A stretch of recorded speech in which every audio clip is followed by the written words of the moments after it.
Баршаңызға қайырлы күн достар. Бүгін мен сіздермен эски мотордың рецептімен бөлісетін боламын.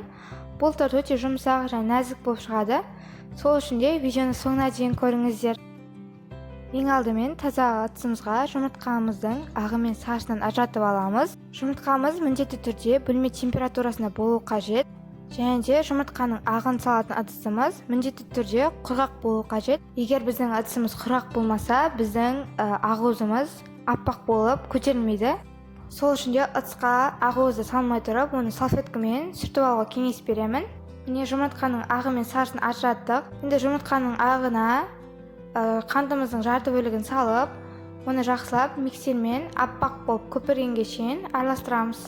Міне осындай аппақ болғанға шейін миксерлеу қажет.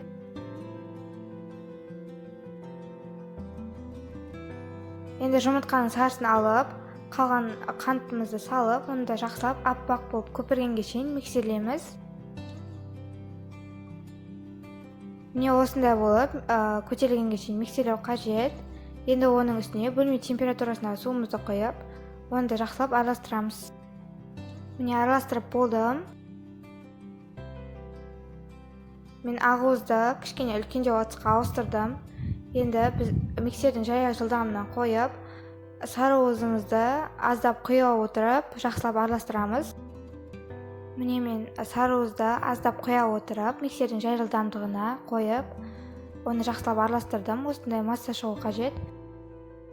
Енді құрғақ ингредиенттерімізді, яғни ұнымызды, какаомызды және разрыхителімізді бөлек ыдысқа салып, оны жақсылап араластырып аламыз. Енді оны жұмыртқалы массамызға аз-аздан сала отырып, осындай лопатканың көмегімен төменнен жоғары қарай араластырамыз. Жай және асықпай араластырыңыздар, өйткені ақуыз басылып қалуы мүмкін. Міне араластырып болдым. Енді диаметр 24-тік формаға оның астына пергамент жайдым. Енді оның үстіне манағы тестімізді құялып, қызып тұрған 180 градуста қызып тұрған пешке саламыз. Шамамен 30 минуттай пісіріп аламыз. Бисквитіміз піскенге шейін крем жасайтын боламыз. Ол үшін ең алдымен 2 жұмыртқамызды жарып, оның үстіне қантымызды салып, оны жақсылап араластырып аламыз.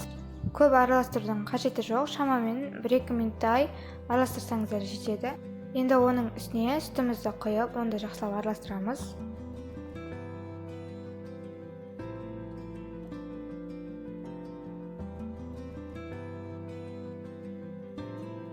Араластырып болғаннан соң, оның үстіне сгущенкамызды құйып, оны да жақсылап араластырамыз.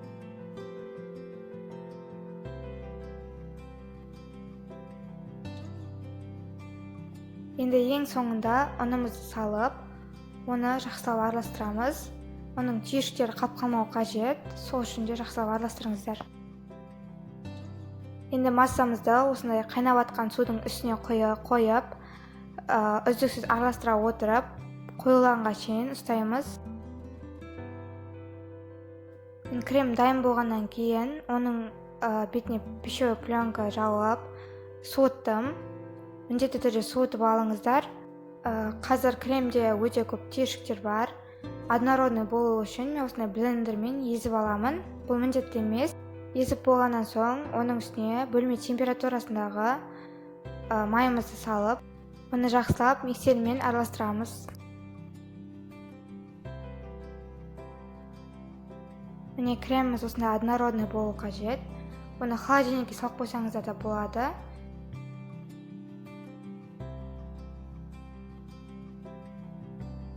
Енді тортымызды жинайтын боламыз. Мен осындай формаға жинадым. Жай ғана формасы жинай берсеңіздер де болады. Көріп тұрғандарыңыздай, мен бисквитті пісіріп, оны суытып, 2 бөлікке бөліп алдым.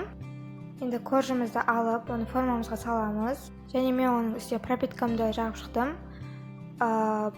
Пропитканы жасасаңыздар да болады, жасамасаңыздар да болады, бірақ пропитка арқылы біздің коржымыз өте нәзік болып шығады. Бұл пропитканы мен сүттен және сахарный пудрдан жасадым. Толық рецептісін описаниядан таба аласыздар.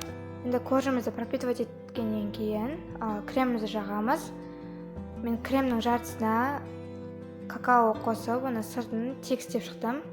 Бірақ барлығын ортасына жағып жасаңыздар да болады. Бірақ маған крем көптеу болып көрінді. Және какао қосқанда кремнің дәмі айрықша өзгереді, өте дәмді болып шығады. Сіздер де жасап көрсеңіздер де болады. Міне тортымыз дайын. Мен оны бір түн холодильникте ұстадым. Торттың дәмі өте керемет болып шықты. Видео ұнаса каналға тіркеліп лайк басып кетіңіздер.